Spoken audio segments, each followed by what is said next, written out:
On doit effacer? Ok.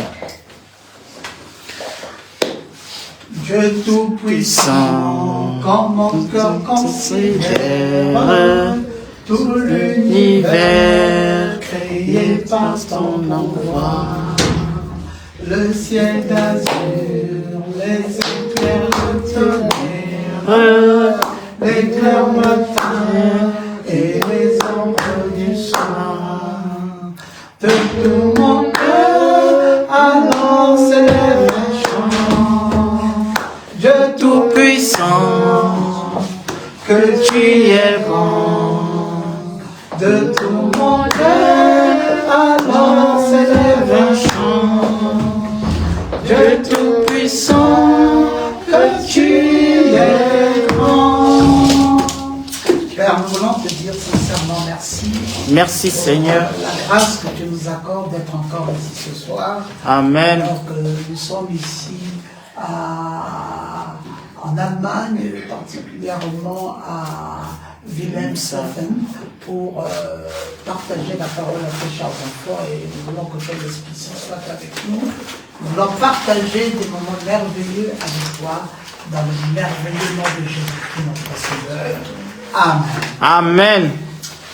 Gloire à l'Éternel. Alors, nous avons commencé une étude. Laquelle étude nous l'avons intitulée « La prospérité selon l'alliance des pères ». Et dans cette prospérité selon l'alliance des pères, chacun de nous se devait d'être situé par rapport à sa foi et par rapport à sa position dans son lien, dans cette alliance avec les pères. Amen. Et nous sommes arrivés à parler d'Abraham, foi, et nous sommes aussi arrivés à parler d'Isaac, amour, et nous sommes arrivés à parler de Jacob, grâce, et enfin de Joseph, perfection. Alors, dans cette étude de Abraham, foi, nous allons voir comment Dieu connecte les croyants de ce temps-ci avec la foi du Père Abraham. Vous savez que c'est une alliance, et cette alliance est l'alliance des pères. Comme dit dans Deutéronome 5, cette alliance des pères est en réalité notre propre alliance, mais métaphysiquement parlant, nous avons été connectés au Père. Amen. Alors, Abraham a marché selon la foi, et c'est marcher dans le miracle de la foi que nous produisons des résultats extraordinaires. Amen. Alors, nous allons être debout pendant que nous lisons la parole du Seigneur. Voici, dans Marc chapitre 16, le verset 17. Voici les miracles qui accompagneront ceux qui auront cru. En mon nom, ils chasseront les démons, ils parleront des nouvelles langues. Amen. Amen. Bon, ce soir, notre étude va être essentiellement attachée à la connexion par la foi. La connexion par l'alliance des pères dans le biais de la foi. Donc, comment puis-je me connecter à l'alliance des pères par le canal de la foi? Voilà donc notre leçon. Nous connecter à l'alliance des pères par le canal de la foi. Amen. Alors, donc, comprenons bien ce que le miracle ou ce que la foi peut produire ainsi en nous. Alors, les miracles, quand vous entendez parler des miracles, les miracles n'ont jamais été un événement accidentel. Non. C'est-à-dire qu'on ne peut pas produire un miracle de façon accidentelle. Les miracles ne se produisent jamais de façon accidentelle. Comment les miracles se produisent-ils? Les miracles ont toujours été provoqués par la foi. Amen. Par la foi. Si vous n'avez pas la foi, il vous sera difficile de produire des miracles.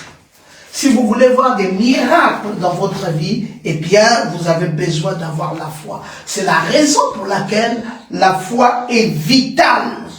Parce que la foi ouvre les portes du miraculeux. Donc vous voyez comment la foi est-elle vitale? Parce qu'elle va ouvrir les portes du miraculeux. Jésus Amen. dit, voici les miracles qui ne viennent pas de façon accidentelle, mais voici les miracles qui accompagnent ceux qui ont la foi. Parce que si vous avez la foi, eh bien, les miracles vont suivre. Amen. La foi, c'est quoi exactement? La foi est la condition pour que les signes vous suivent. Amen. Si vous n'avez pas de foi, les signes ne suivront pas. Mais si vous avez la foi cependant, les signes suivront. Donc, la foi oblige les signes et les merveilles à être présents dans votre vie. Amen. C'est parce que vous avez la foi que vous allez vivre les signes. Les signes ne suivent pas n'importe quel chrétien.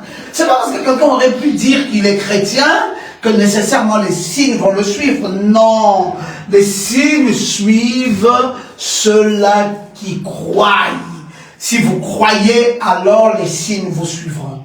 Jésus va dire dans ses enseignements, il dira, si tu peux, tout est possible à celui qui croit. Amen. Marc chapitre 9, le verset 23. Si tu peux, tout est possible à celui qui croit. Si tu ne crois pas, il n'y a rien qui te soit impossible. Alors, nous verrons comment, à cause de la foi, les choses merveilleuses vont devoir être accomplies dans notre vie. Rappelez-vous que nous sommes effectivement dans un âge appelé l'âge du cancer. L'âge du cancer qui est synonyme à l'âge de la Odyssée. Amen. L'âge de la Odyssée est tout un texte biblique où les Écritures nous disent que vous vous dites riche, mais vous ne savez pas que vous êtes pauvre, aveugle et nu. Puisses-tu acheter de l'or éprouvé par le feu afin de oindre tes yeux pour que tu ne sois plus aveugle et que tu voies. Comment quelqu'un va-t-il pouvoir voir dans cet âge si les miracles n'ont pas été provoqués par une foi invétérée dans sa vie? Amen. Donc c'est important. Dieu est un faiseur de miracles. Ben oui qu'il est un faiseur de miracles. Mais il va devoir amener ces miracles dans votre vie. Si vous y croyez, vous verrez ces miracles. Dieu agira.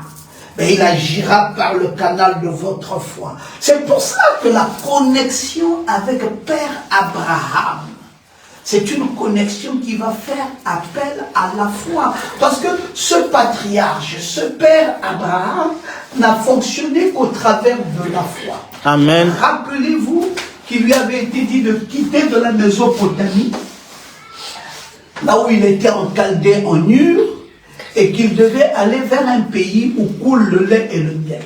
Amen. Et Abraham s'est déplacé par la foi. Il a quitté la Chaldée, il a quitté en Ur, il est allé vers le pays de la promesse par le canal de la foi. C'est pour cela qu'il va à la fin devenir le père de la foi.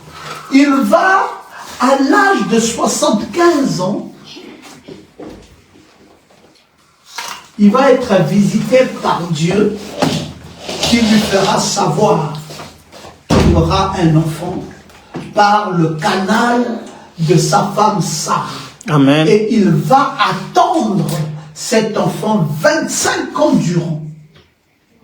25 ans durant, Père Abraham attendra cet enfant et il va finalement avoir cet enfant quand il aura l'âge de 100 ans. Quelle foi ce monsieur avait? Il est devenu le père de la foi. Et notre connexion par la voie de l'alliance à ce père de la foi procure en chacun de nous la foi évidente. Amen. Donc nous devons parvenir à faire les œuvres de notre Dieu par le biais de la foi. L'œuvre de Dieu, vous savez, il est dit dans Jean 6, 29, l'œuvre de Dieu, c'est que vous croyez en celui qu'il a envoyé. L'œuvre de Dieu ne va pas être faite autrement que par le canal de la foi. Il faudrait que vous soyez emmenés à croire à celui qui l'a envoyé. Amen. Donc la voie cardinale pour faire les œuvres de Dieu, c'est la foi. C'est pas un simple assentiment mental. Ah non, il s'agit ici de la foi. Vous devez avoir la foi. Et c'est par la foi que vous accomplirez les grandes œuvres de Dieu. Amen. Jésus enseignait dans Jean au chapitre 14, au verset 12. Il disait, en vérité, je vous le dis, celui qui croit en moi fera aussi les œuvres que je fais. Il en fera de plus grandes parce que je m'en vais au Père. Donc, pour croire en Dieu et faire des grandes œuvres, il faudrait que vous ayez en vous la foi. Si vous n'avez pas la foi, eh bien, vous ne serez pas à même de pouvoir faire des grandes œuvres. Maintenant, nous parlons de l'histoire de cette femme à la perte de sang. Amen. Une grande foule nombreuse suivait le Seigneur Jésus.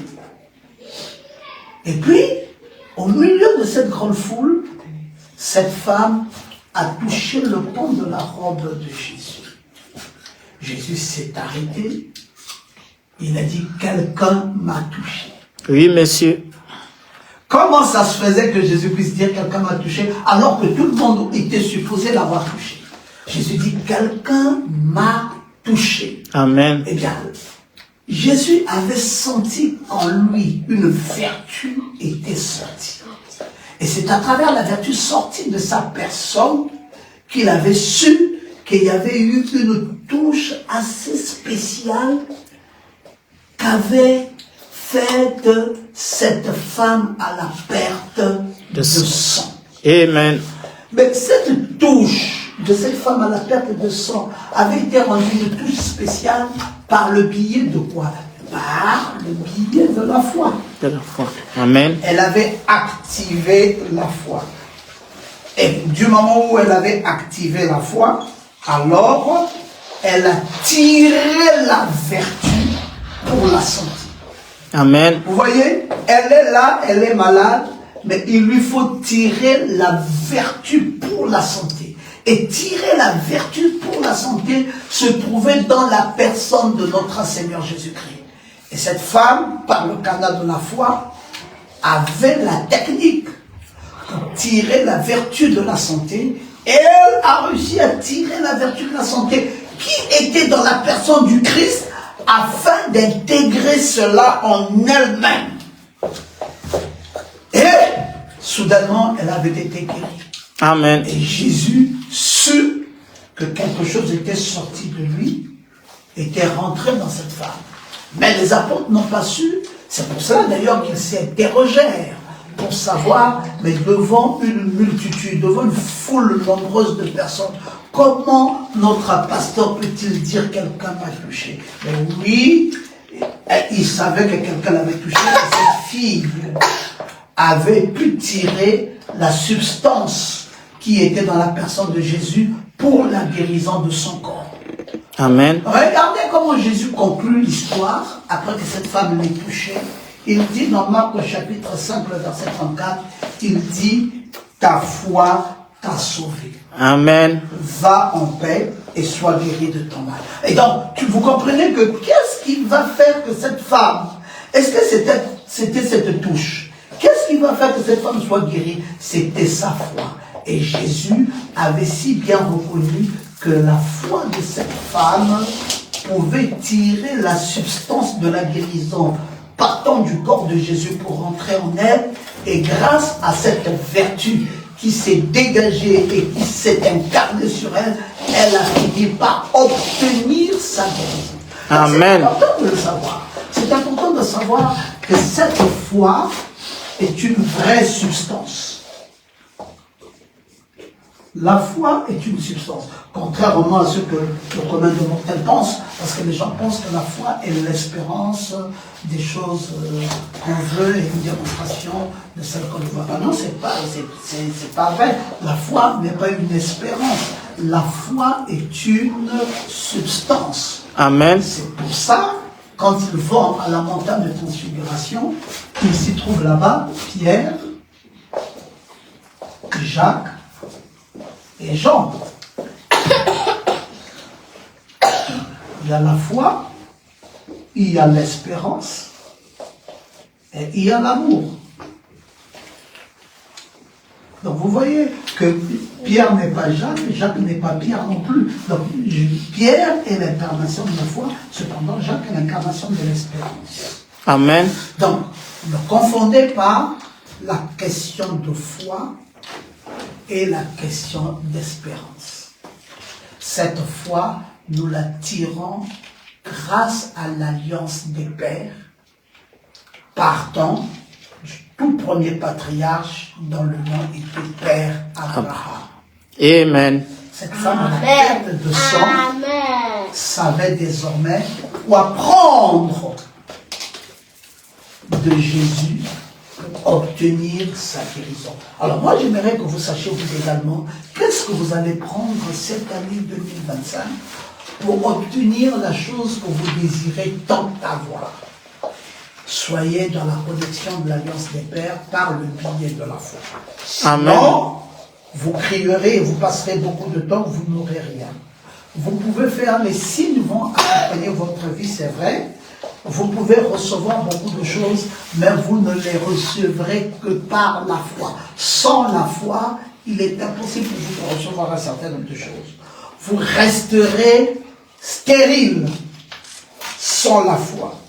Vous ne deviendrez qu'une personne productive dès lors que vous allez insérer dans la marche que vous avez la foi.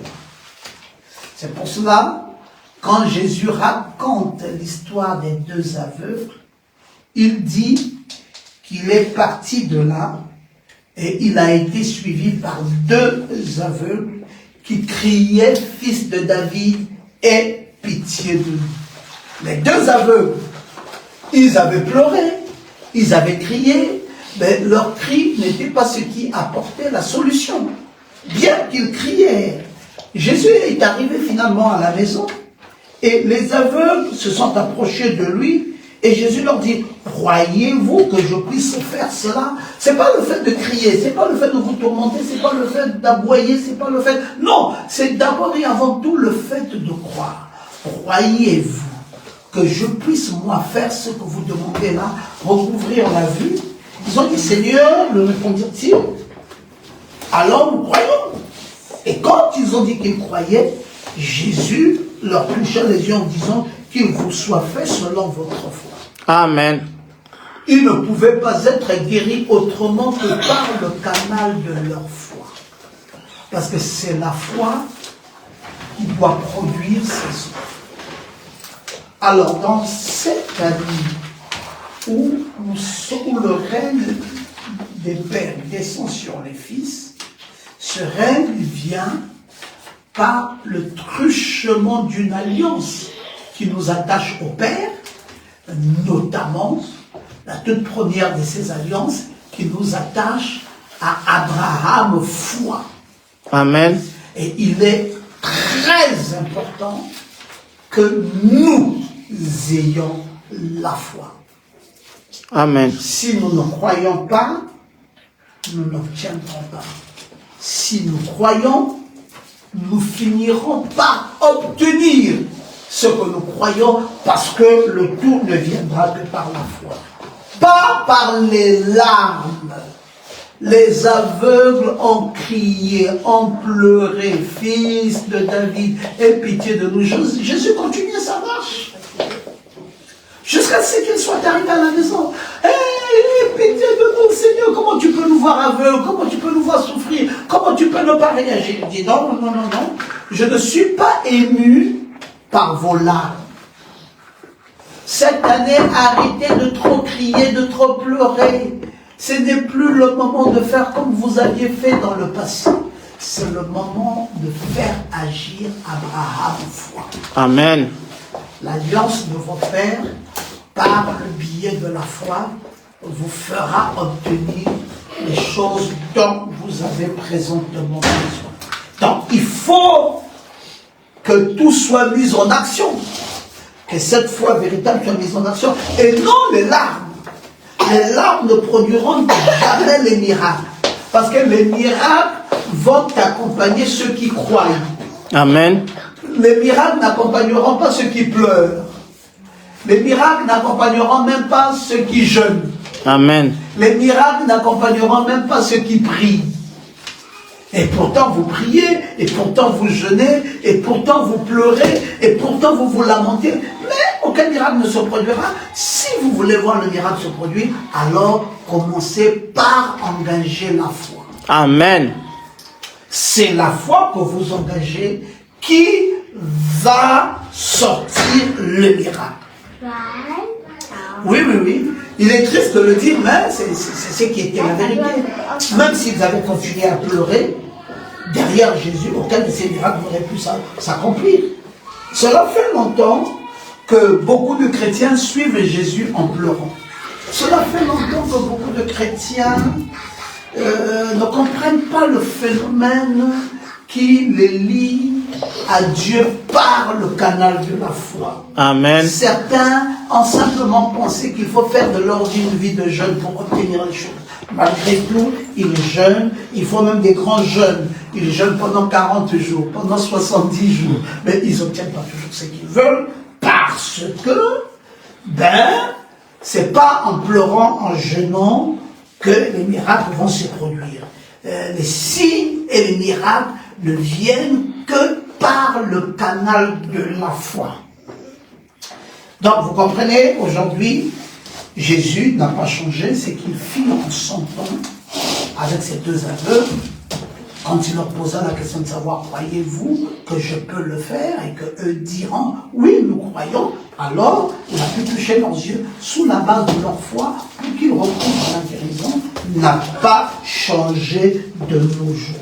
Amen. Bien qu'ayant pleuré, bien qu'ayant crié, mais ce n'était qu'une perte inutile en pleurant et en criant, parce que le plus important pour eux, il avait 65 ans, quand il a commencé à marcher avec Dieu pendant 300 ans, à l'âge de 365 ans, Enoch fut enlevé.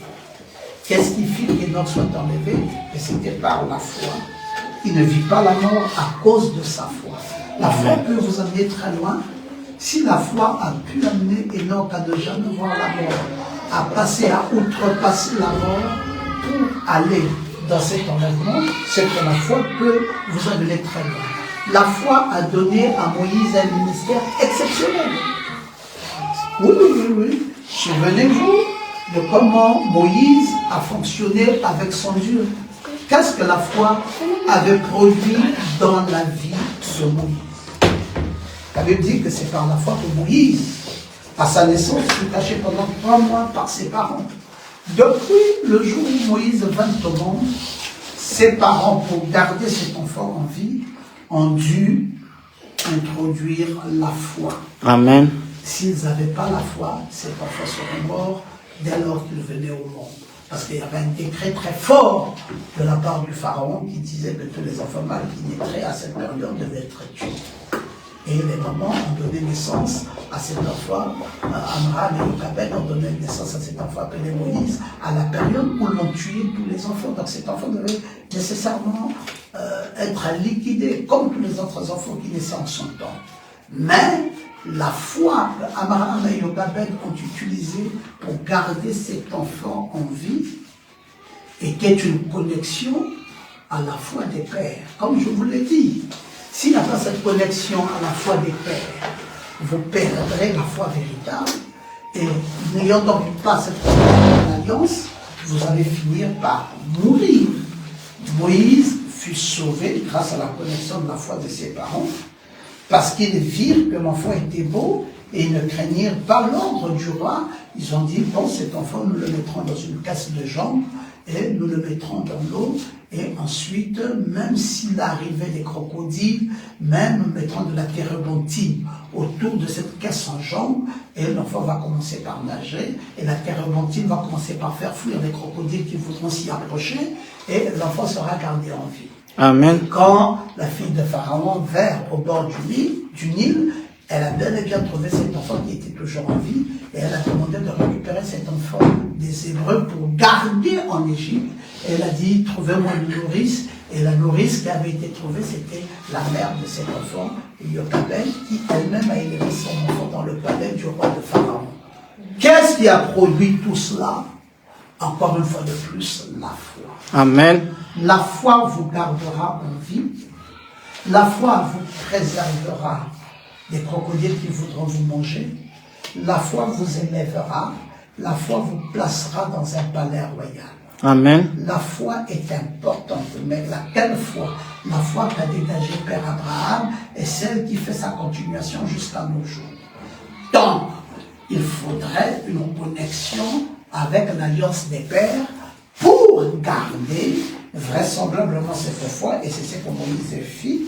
Moïse, devenant grand, refusa même d'être appelé le fils de la fille de Pharaon. Il a dit non, moi je suis un Hébreu, je ne suis pas un Égyptien. Comment ça se fait que toi tu as grandi dans la maison des Égyptiens et tu refuses d'être un Égyptien et penses-tu pouvoir vivre avec la colère du Pharaon qui saura que nous avons gardé un Hébreu parmi nous alors qu'il n'était pas un Égyptien, et toi tu veux directement montrer les couleurs de ce que tu es, et penses-tu pouvoir vivre avec cela? Oui! Moïse avait considéré qu'il était mieux pour lui d'être maltraité avec le peuple de Dieu que d'avoir un temps de jouissance du péché. Amen. Il s'est maintenu dans sa position d'hébreu et il a continué parce que lui considérait plus l'opprobre de Christ au-dessus des richesses ou des trésors de l'Égypte. Il pensait que les trésors de l'Égypte ne pouvaient pas prendre la place du Dieu véritable pour lequel il était un fils. Il savait qu'il avait les yeux rivés sur le rémunérateur. Et c'est cela. Il faut la foi pour y arriver. Amen. Vous avez besoin de cette connexion de foi. Vous avez besoin de cela. C'est par la foi que Moïse va finalement quitter l'Égypte. Toujours par le canal de la foi. Va-t-il aller où? Il va être dévié du côté de là où se trouvait celle qui va être plus tard sa femme. Il est allé chez Jéthro et par la foi, il est allé rencontrer un buisson ardent qui ne consumait point. Et par la même foi, il reçut l'ordre de l'Éternel pour aller prendre le contrôle de l'Égypte. Et par la foi, Moïse s'est retrouvé dans la maison des Hébreux et a appliqué le sang jusqu'à ce que tous les premiers-nés d'Égypte meurent. Amen. C'est par la même foi que Moïse a traversé la mer Rouge. C'est par la foi que les Égyptiens ont été engloutis dans la mer Rouge et Moïse est sorti de là vainqueur pour aller enfin dans le désert. Vous voyez ce que c'est que la foi?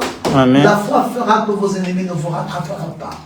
La foi fera que ceux qui vous en veulent du mal mourront eux-mêmes et vous serez sauvés. Amen. La foi fera que vous n'aurez peur de personne, sinon de l'Éternel votre Dieu, en qui reposera définitivement votre foi. Donc, la foi est magnifique. La foi vous fait traverser la mer Rouge à sec. La foi est formidable. Le ministère de Moïse était un ministère émaillé de foi. Et il y avait des miracles époustouflants dans ce ministère parce que tout ceci n'était que la production de la foi. Amen. Sans la foi, je vous le répète encore dans Hébreux 11:6, il est impossible de lui être agréable. Donc sans la foi, c'est impossible. L'homme qui s'approche de Dieu doit d'abord croire que Dieu existe et dès lors qu'il croit que Dieu existe, il retient dans son esprit qu'il est le rémunérateur de ceux qui le cherchent. Donc, derrière la foi, il y a ce que j'appellerais une force. Amen. Il y a ce qu'on peut dire la force de la foi. C'est bien ce que je veux vous communiquer en 2025 ici. La force de la foi. Cette foi définie par Saint Paul dans Hébreux 11.1, qui est une ferme assurance des choses qu'on espère, une démonstration de celles qu'on ne voit pas. La foi qui est une substance. Parce que la version Taube de la Bible dit que la foi est une matière de posséder déjà ce que l'on espère. Ah, j'aime ça. Vous voyez, il dit, c'est une matière qui vous amène à posséder déjà ce que vous avez espéré avoir. Amen. Taube définit mieux la foi parmi toutes les versions, bien que je n'aime pas cette version Taube, mais sur l'explication de la foi, elle est meilleure que Louis II, parce que Taube va dire que la foi vous fait posséder déjà les choses que vous espérez avoir. Donc, la foi, en vérité, c'est une substance. La foi n'a jamais été le fruit d'une imagination. Amen. La foi n'est pas non plus un mode de vie psychologique. La foi est une substance.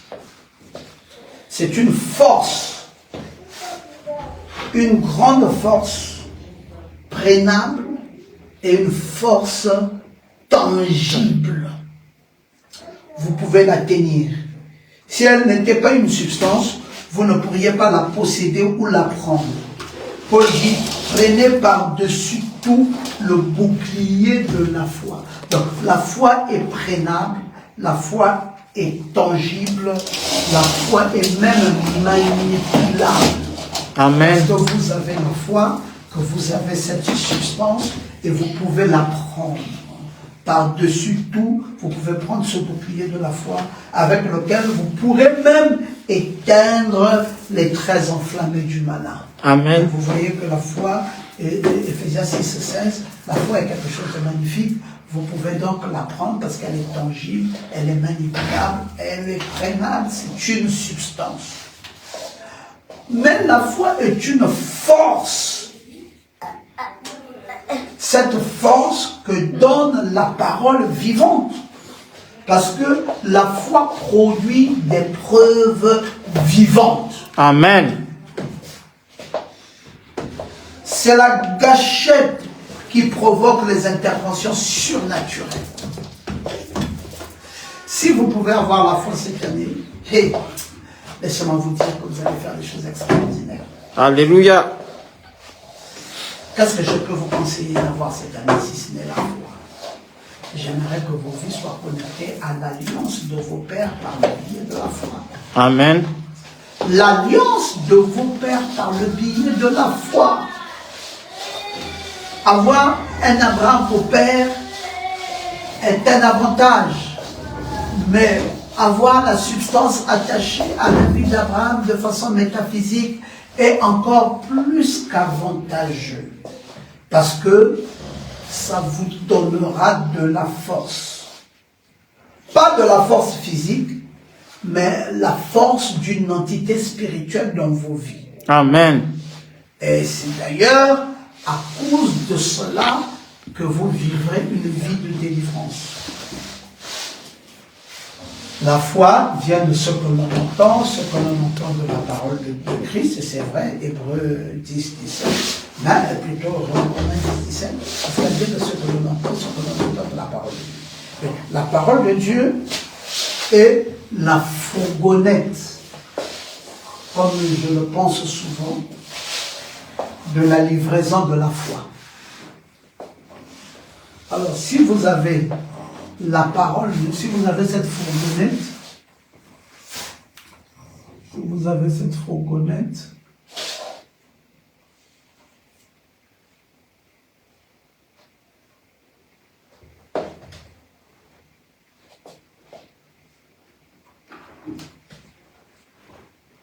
Qu'est-ce que vous transporterez là-bas? C'est la foi. Amen. Ça devient la parole de Dieu.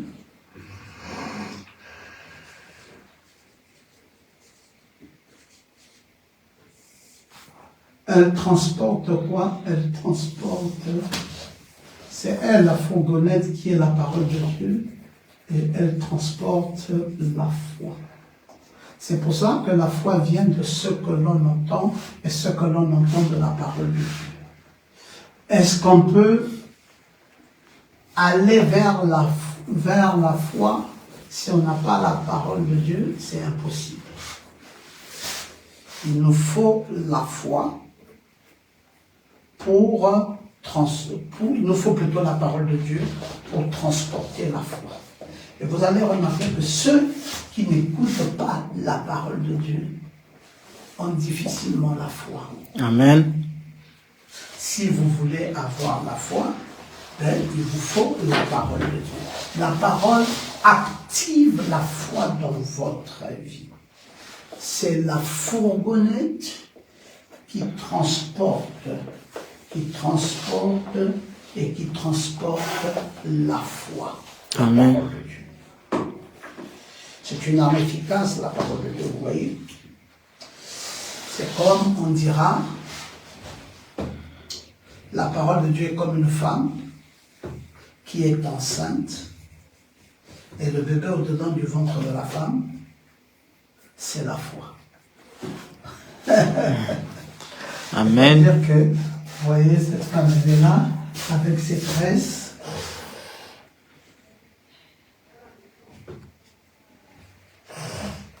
Elle a beaucoup de tresses, elle a beaucoup de tresses. Elle a beaucoup de tresses, c'est une femme qui a beaucoup de cheveux.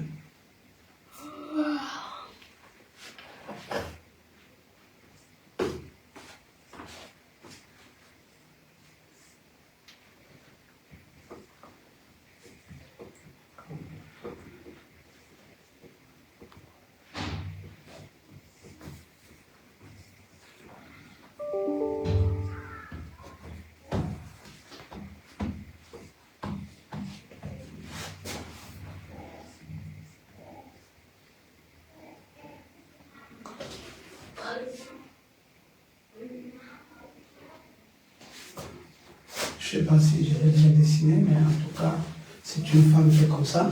Et puis finalement, ce qu'elle a dans son ventre s'appelle la foi. Elle transporte sur elle la foi. Amen. Alors, maintenant, elle-même, la femme là, c'est qui? Elle-même, la femme là, c'est la parole de Dieu.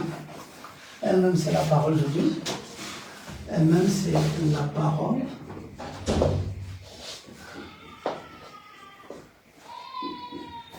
Mais, au-dedans d'elle, c'est la foi.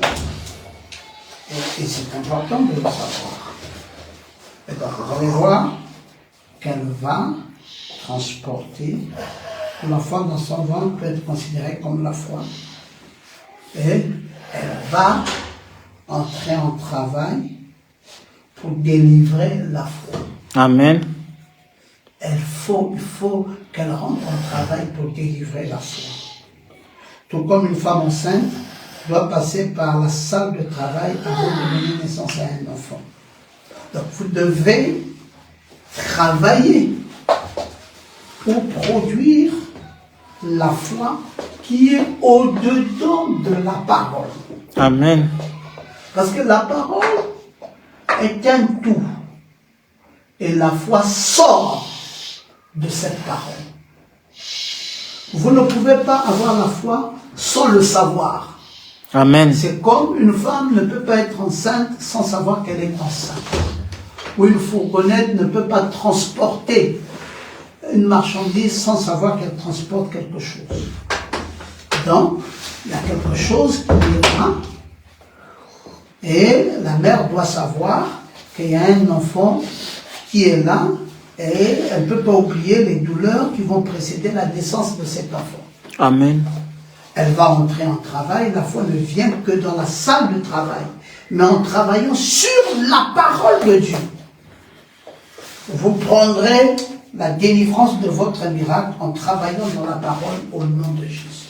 Amen. Donc, si vous voulez que cette femme libère la foi, alors que la foi est comme un enfant dans son ventre, elle va rentrer dans une salle de travail, et dans la salle de travail, c'est à partir de là qu'elle va libérer la foi qui est en elle. Et la fourgonnette va transporter la foi, et arriver à une certaine destination, bien qu'ayant entendu, elle va libérer la foi. Et la foi est toujours libérée de la parole de Dieu. Amen. Pour ça, la parole de Dieu est un fondement dans lequel la foi finira par sortir. C'est magnifique de savoir ça.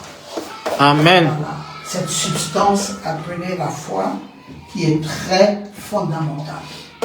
Maintenant, si vous avez la foi, vous ne pouvez plus être stérile. Parce qu'il n'y a pas de stérilité dès lors qu'on a la foi. La foi annule la stérilité. Amen. Dès que vous croyez, c'est fini. Vous avancerez et vous produirez les résultats. Vous allez parfois voir une femme qui dira, moi je suis stérile, je suis mariée, ça fait 5 ans avec mon mari, je n'ai pas d'enfant.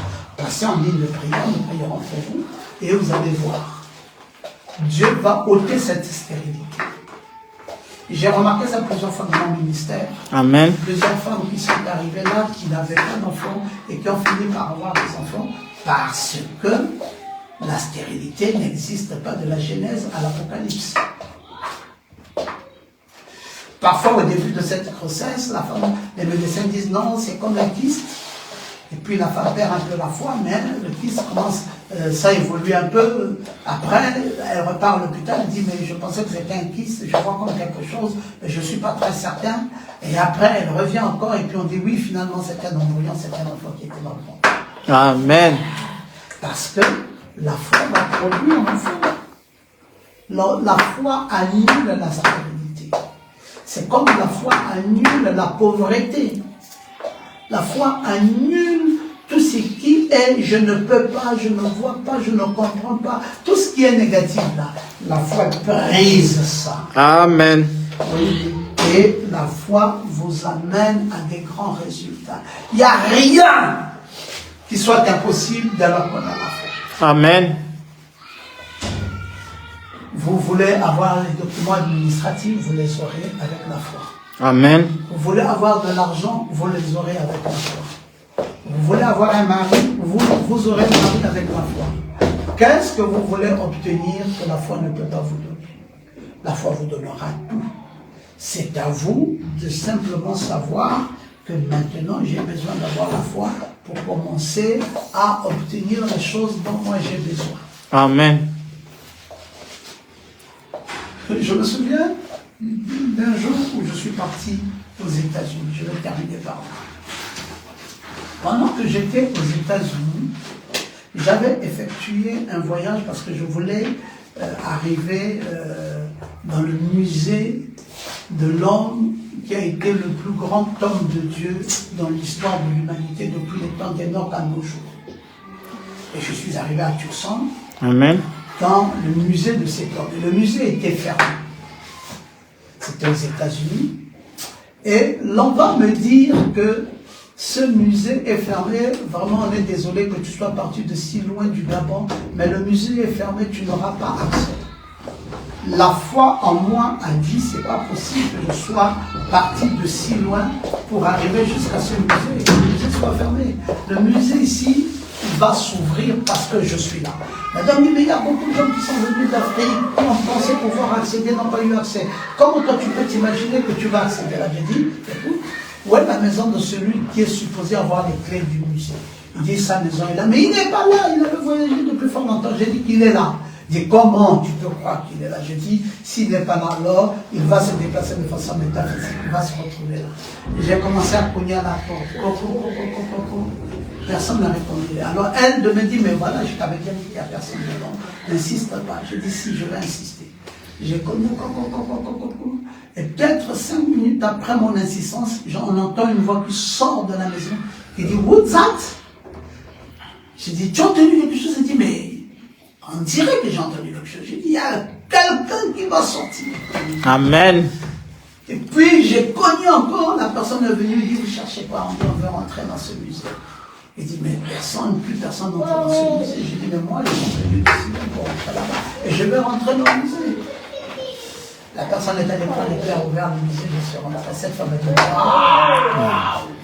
J'ai déjà amené plus de 50 personnes ici, ça n'a jamais eu lieu. Comment ça se fait que toi, tu arrives, tu insistes et finalement quelqu'un y est là et on trouve le musée que tu rentres. Je dis, c'est parce que je suis porteur de la foi. Amen. Rien n'est impossible à celui qui croit. Amen. La foi produit tout ce qui semble être impossible, la foi rend cela possible.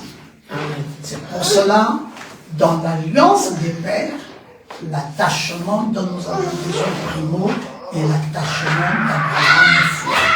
Si Amen. dans cet attachement-là, nous entrons comme dans une porte par excellence, qui est la porte de l'Est, qu'on appelle la porte du livre de Matthieu, et à travers ça, nous pouvons accéder aux autres évangiles.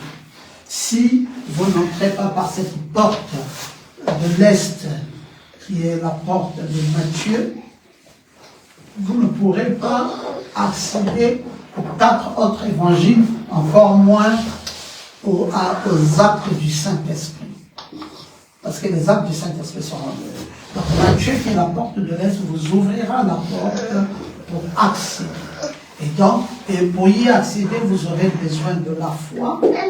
Pour y accéder, vous aurez besoin de ce patriarche appelé Abraham. Et de façon métaphysique, vous aurez désormais toutes les portes ouvertes. Amen. Que le Seigneur vous bénisse. Amen. Amen. On se met debout maintenant, on acclame le Seigneur et nous bénissons. Amen. Amen.